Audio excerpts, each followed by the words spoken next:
ഡോക്ടറെ, ഞാൻ ഫണ്ണി അല്ലാത്തതുകൊണ്ട് എൻ്റെ ഹസ്ബൻഡിന് ഇഷ്ടമല്ല. ഞാൻ തമാശയൊന്നും പറയാതെ ഭയങ്കര സീരിയസ് ആയിരിക്കുന്നതുകൊണ്ട് എൻ്റെ ഹസ്ബൻഡിന് ഇഷ്ടമല്ല. അതുകൊണ്ടാണ് ഞാൻ തമാശയൊക്കെ പറയുന്നത്. അല്ലെങ്കിൽ ഞാൻ ഭയങ്കര സ്മാർട്ടായിട്ട് ഭയങ്കര സ്ട്രോങ് ആയിട്ട് എനിക്ക് കാണിക്കണം. എനിക്ക് കരയാനൊന്നും പറ്റില്ല. ഞാൻ സ്ട്രോങ് അല്ല എന്ന് പറഞ്ഞാൽ അവൾ എന്നെ സ്നേഹിക്കില്ല. ഇങ്ങനെയൊക്കെ പരാതി പറയുന്നവരില്ലേ? യഥാർത്ഥത്തിൽ സ്നേഹിക്കപ്പെടാൻ വേണ്ടിയിട്ട് നമ്മൾ മറ്റൊരാളുടെ അപ്രൂവലിന് വേണ്ടിയിട്ട് ഒരു മാസ്ക് ധരിച്ചിട്ടാണ് പലപ്പോഴും റിലേഷൻഷിപ്പിൽ എക്സിസ്റ്റ് ചെയ്യുക. യഥാർത്ഥത്തിൽ ആ മാസ്ക് മാറ്റാൻ സമയമായി. കാരണം എന്താ, ഒരിക്കലും നമുക്ക് ആ മാസ്ക് വെച്ചിട്ട് പ്രണയം എന്ന് പറയുന്നത് ഏൺ ചെയ്തെടുക്കാൻ പറ്റില്ല. നമ്മൾ എന്താണോ അത് നമ്മൾ കാണിച്ചിട്ട് നമ്മളെ സ്നേഹിക്കുമ്പോൾ മാത്രമേ ആ പ്രണയം കുറേ കാലം നിലനിൽക്കുള്ളൂ. അല്ലെങ്കിൽ എന്ത് സംഭവിക്കും, നമുക്ക് തന്നെ ഈ മാസ്ക് കുറേ കാലം കഴിയുമ്പോൾ സഫോക്കേറ്റിംഗ് ആയിട്ട് മാറും. അല്ലെങ്കിൽ അതൊരു ബേർഡൻ ആയിട്ട് മാറും. നമ്മളല്ലാതെ, നമ്മളെ ട്രൂ സെൽഫ് അല്ലാതെ നമ്മൾ മാറുന്ന സമയത്ത് ഇതൊരു ബേർഡൻ ആവും.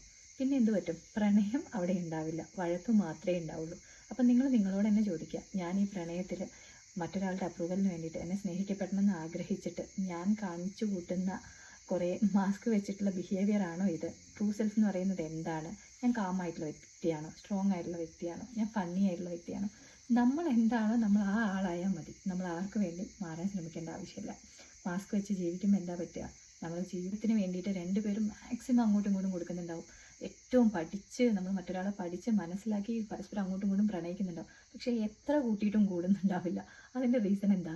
നമ്മൾ ട്രൂ സെൽഫായിട്ട് ഇരിക്കാത്തത്, നമ്മളായി ഇരിക്കാത്തത് കൊണ്ട്, മറ്റൊരാളുടെ അപ്രൂവലിന് വേണ്ടിയിട്ട് നമ്മളിങ്ങനെ ചേഞ്ച് ആയിക്കൊണ്ടേ ഇരിക്കുന്നത്. നല്ല മാറ്റങ്ങൾക്ക് പോകുന്നത് നല്ലതാണ്. പക്ഷെ നമ്മളല്ലാതായിട്ട് എത്ര പ്രണയം നമ്മളെ ജീവിതത്തിൽ ഉണ്ടായിട്ടുണ്ടെങ്കിലും നമുക്കൊരു കംപ്ലീഷൻ ഫീൽ ചെയ്യില്ല. അതുകൊണ്ട് ഇന്ന് മുതൽ നിങ്ങൾ ആ മാസ്ക് റിമൂവ് ചെയ്തിട്ട് നിങ്ങളായിട്ടിരിക്കുക. നിങ്ങൾ ഡിസേർവിംഗ് ആയിട്ടുള്ള ആളുകൾ നിങ്ങളെ സ്നേഹിക്കും.